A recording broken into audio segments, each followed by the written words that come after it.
Bung Karno itu memang sangat fenomenal sekali. Bahkan kemarin ada seseorang yang persis, mukanya persis Bung Karno.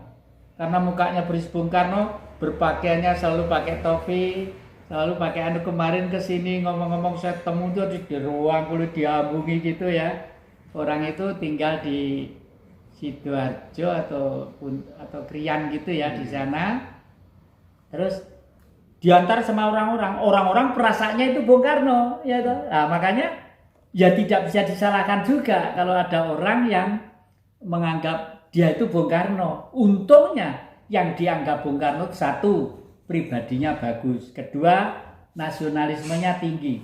Karena banyak yang mengaku Bung Karno hanya cari-cari saja ya, golek-golek saja, itu nanti bebannya juga berat juga ya. Itulah kemarin diantar ke sini, akhirnya saya uraikan pelan-pelan akhirnya dia sadar. Lalu saya bukakan kartu juga bahwa ayo saya salut dengan Anda seorang nasionalis yang bagus. Ayo buka kartu langsung satu ambil. Kalau ikut berkibar Singosari demi Indonesia bagaimana? Wah, raja uang gitu. Dia senang.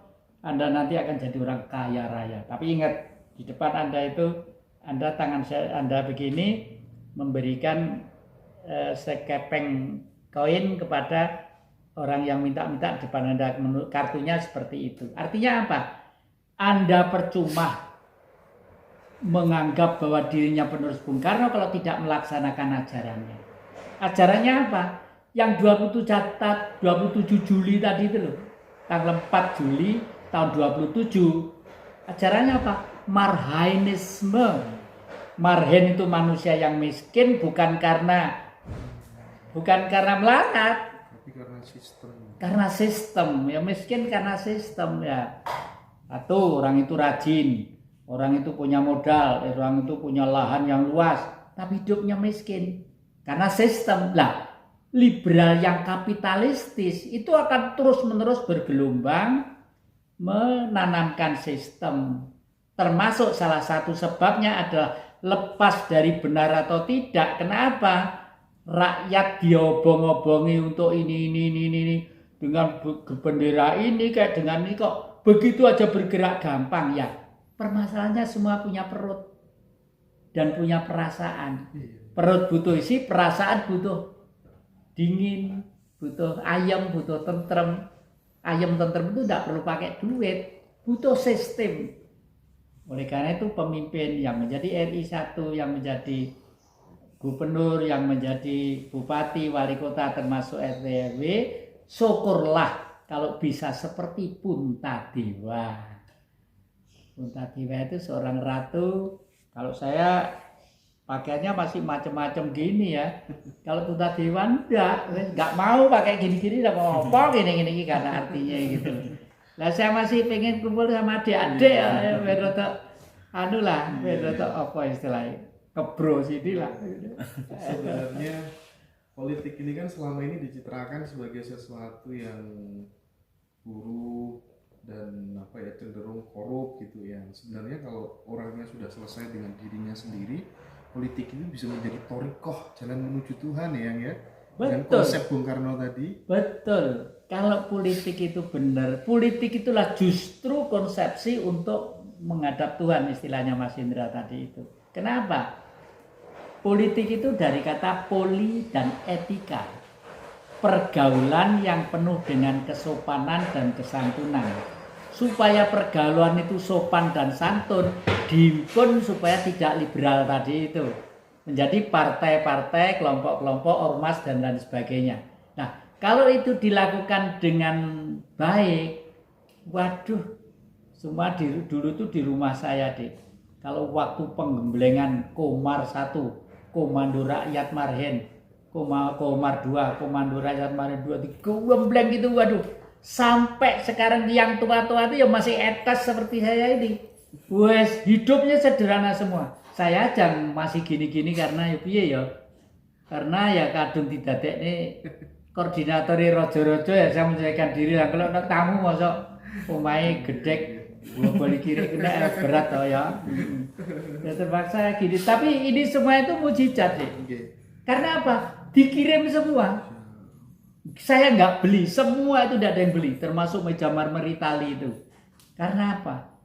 Di sini ada 3 ruang. Ruang bawah tanah cukup orang 100. Ruang sini, ya, belakang sampai sini, ruang atas ada. Ruang bawah tanah itu sudah menjadikan orang besar di Indonesia itu berkali-kali.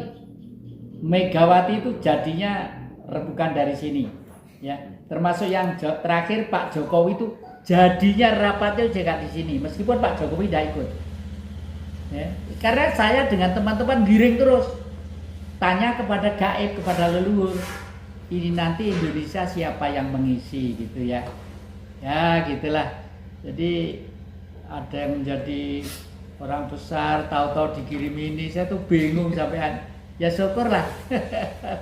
Jadi bukan semata-mata karena kerja kerasnya yang kerja beli sini, beli Waduh, itu, enggak pernah. Ya. Enggak pernah.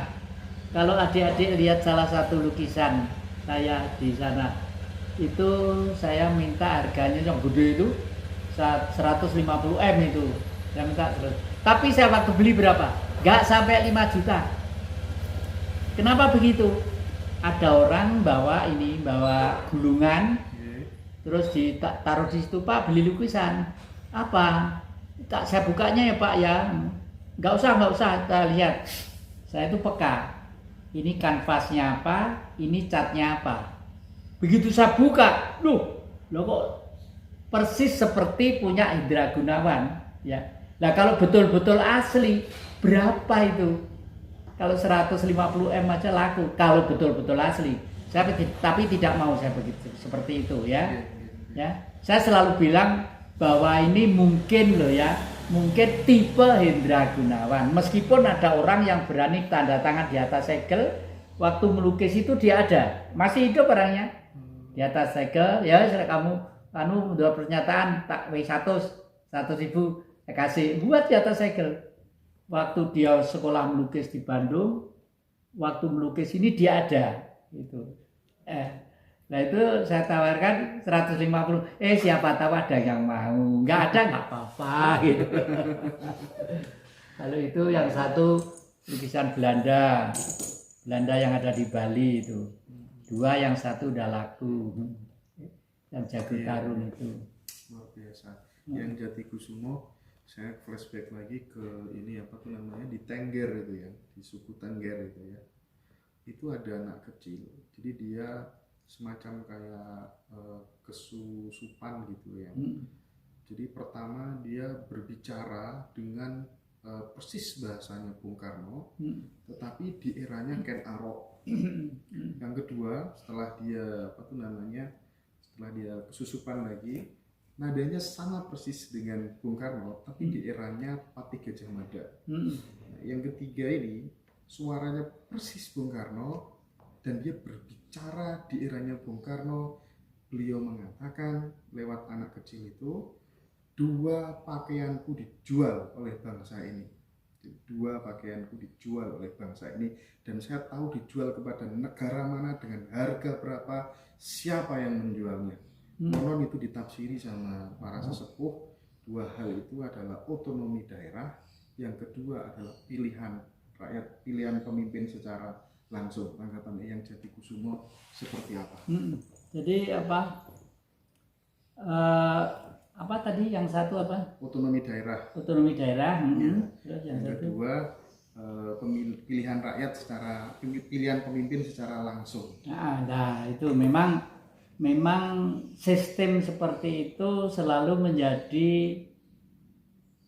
kausal ya, menjadi pembicaraan sebab dan akibat yang saling menyalahkan dan saling disalahkan ya. Memang seyogianya demokrasi itu harus terpimpin ya. Terpimpin dan dipimpin oleh siapa?